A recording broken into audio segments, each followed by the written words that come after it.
Hello and welcome back to the channel, and welcome to what is essentially a very pleasant surprise. We weren't expecting it, or I wasn't at least. We've had a huge update for Wreckfest.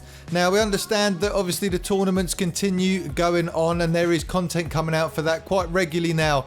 However, what we've actually had here is a huge content update, including cars, tracks, and of course a tournament update as well. The tracks, as always, are completely free to absolutely everyone. There's two of them again here, which I will go over very shortly. On top of that, the cars are like a traditional car pack that we're quite used to. There's been 3 added, and again, I will go through all 3 of those today, so you'll know exactly what to expect next time you log in. There's also a couple of general updates as well, one of which is a really important one, or at least something that a lot of us within the community have been asking for them to add to the game, and that's that the AI will now actually use the DLC vehicle. So if you are just playing on your own against the computer, you will have a really vast selection of opponents to go up against now, and on top of that they are also using all the customization items too, so it is just nice to see such a huge selection on track at once, and it does come up with some really interesting randomly generated sort of concept of vehicles that you might not necessarily have seen before. Now, as always, there's going to be a few of you out there that really do struggle to find this content. It seems to be something I get messaged about every single time I do one of these videos. Now, on the PlayStation, I can't speak for the Xbox, unfortunately, because I haven't played it on there since this update has come out.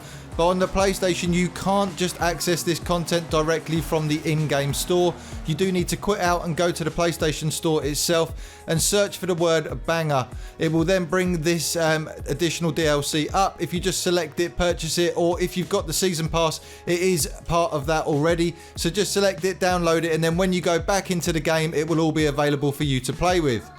So anyway, back to the new content, and let's start with the new tracks. As I said, they are free to absolutely everyone, so whatever your situation, whether you have the season pass or not, you will be able to go on and play these straight away. They also both feature in the tournament, which I will get onto a little bit later on. But the 2 tracks are the Kingston Raceway and Mudford Motor Park. Now, the Kingston Raceway is a traditional figure of 8 setup, which we've seen many times in the game before, but you are going from an asphalt outer loop to a dirt crossover in the middle. It also has a jump. It's loads of fun. Like I say, it features in the tournament, and it will frustrate you just as much as it entertains you as well.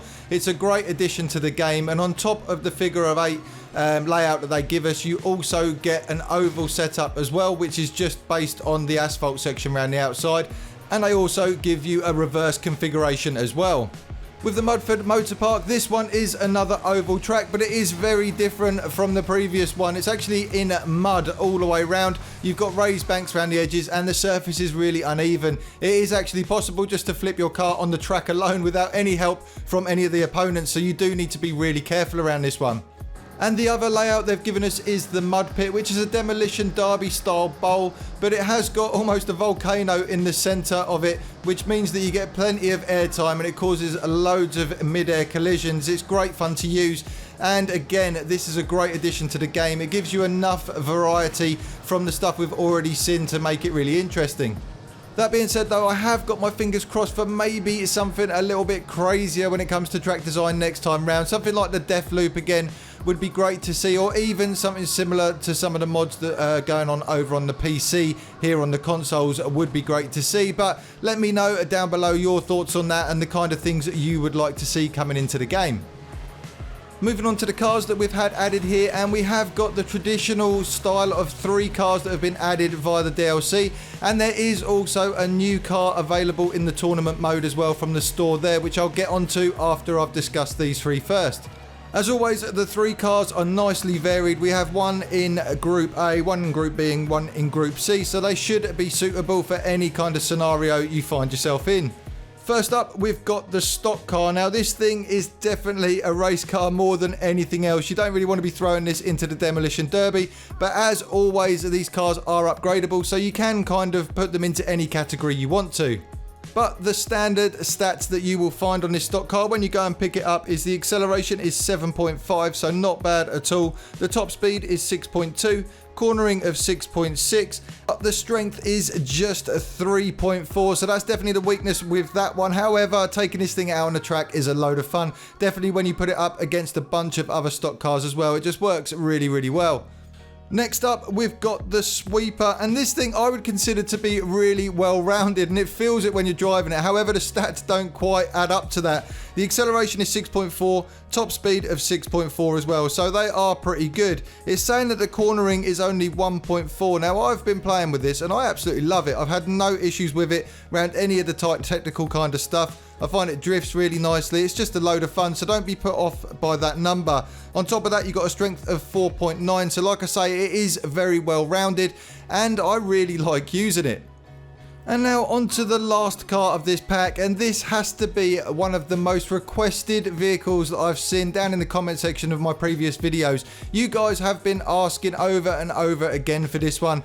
Finally, we've had a hearse added into the game, albeit not quite as crazy as some of you suggested. There is no coffins flying out the back of it when it gets smashed into and stuff. However, we have got a functioning hearse. It's loads of fun to use, if a little bit heavy and slow, but it's the perfect kind of car that you do want to be taking into a derby. The standard stats that you'll find on this one is the acceleration is a 4.3, top speed of 5.4, the cornering is 3.4 as you would expect from something like this, but the strength is 7, so it is an absolute tank. And what I loved about this, and I thought was a really nice little touch, if you look at the livery that comes on its standard, look at the back of the car, it actually says had to be done, because they know how much the community wanted this within the game, and they have gone and done it. So well done Bugbear, once again listening to the community, getting it bang on and adding something that everybody wanted to see.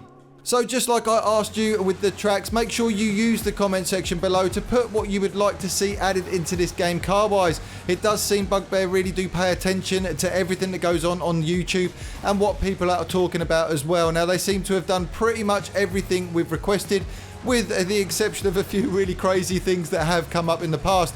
But they are definitely listening. It's worth putting your comments below, because you never know what they might add next. Speaking of which, I couldn't help notice when I first went on the Kingston Raceway a couple of JCBs that are parked in the middle of the track. Obviously just part of the scenery, but they are very well rendered, and it makes me wonder, will we be seeing those added to the game at some point? I really do hope so. I think it would be a great addition.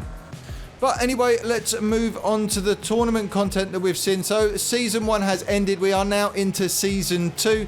Everything that was previously in the store is still available, which is really nice to see. So if you have missed out on anything previously, you can still work towards it. And obviously now we have a much better point structure in place. It doesn't take too long to work towards these new vehicles if you do fancy picking them up. So the whole theme of this update really has been kind of the UK. They even featured the UK flag on the hearse and also on the name of the DLC as well. So it's no real surprise that the car that is now available in the store is a British car. It's definitely been modelled on a Jaguar. It's called the Hunter Panther, and just like the super-venom that came before it, it's an absolute beast. It's going to set you back another 60,000 fame points again, just like the super-venom that came before it. But trust me, this thing is definitely worth the money. If you enjoyed that previous car, this is going to be right up your street as well. And like I say, what's interesting is this has been themed around sort of the European side of things within the game. Last time we had the super-venom, which was US. So fingers crossed the next one that's going to be added on the next season is going to be something Japanese. So maybe like a Supra looking thing would be really nice to see added into the game. Or maybe a Nissan Skyline, something like that. But we'll have to wait and see what comes next. If you do want to see more of the Hunter Panther, I do plan on putting some more videos together for this car in the near future. So make sure, if you haven't done so already, subscribe to the channel and also hit that notification bell so you know exactly when I've got a video coming out. As you can also see on screen, on top of the car, there is a couple of customization items available to you there. One for 5,000 fame points and the other for 10,000. Moving on to the actual tournament itself though, and we've got a whole new game style all over again. So last time they brought us Time Attack.